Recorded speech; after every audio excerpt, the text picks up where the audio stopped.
Friends नमस्कार आपण मानकु मोर channel Indian flavour को बहुत बहुत स्वागत जनाऊँगी। फ्रेंड्स आज मु आनी आपण मानक पई मुग सिझार रेसिपी। एही मुग सिझा को जेकोसी पूजा पर्व रे बनाई परिबे। आशा करुछि रेसिपीटी पसंद आसीबो। निश्चित ट्राए करिवे। जदि भल लगे गोटे लाइक करदेवे, नुआ थिले चैनल टी को सब्सक्राइब करदेवे। तो देरी न करी चलंतु रेसिपीटी को स्टार्ट करिबा।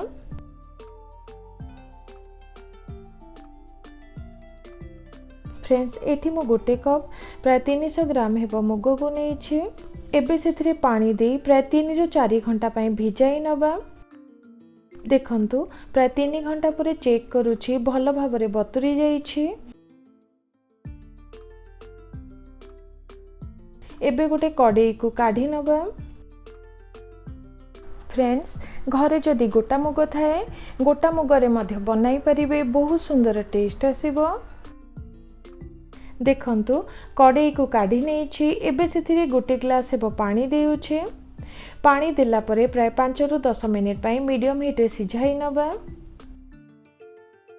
फ्रेंड्स मुग को अधिका सिझाइबा द्वारा मध्य मुग चकटा होई जिवो। जेहेतु आमे मुग सिझा बनाउचंती अधिका सिझाइबा दरकार नुहे।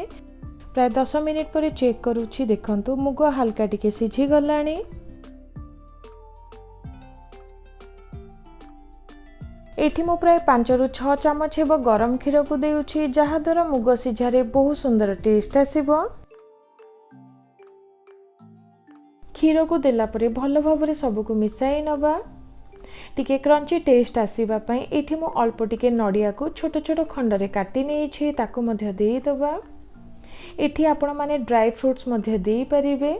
सुंदर बास्ना और टेस्ट पाई गोटे चमच हेबो गोलमरीच और अलैच को छेची नेछि, ताकू दबा। अल्प टिके अदा को छेची नेछि, ताकू मध्य दबा। फ्रेंड्स सुंदर बास्ना पाई एबे सेथिरे गोटे तेजपत्र को दबा। ता सहित अल्प टिके कला लूण को देउछे। एबे भल भाबरे सब को मिसाई पुणी थरे 2 मिनिट पाई लो हीट रे सिझाई नबा।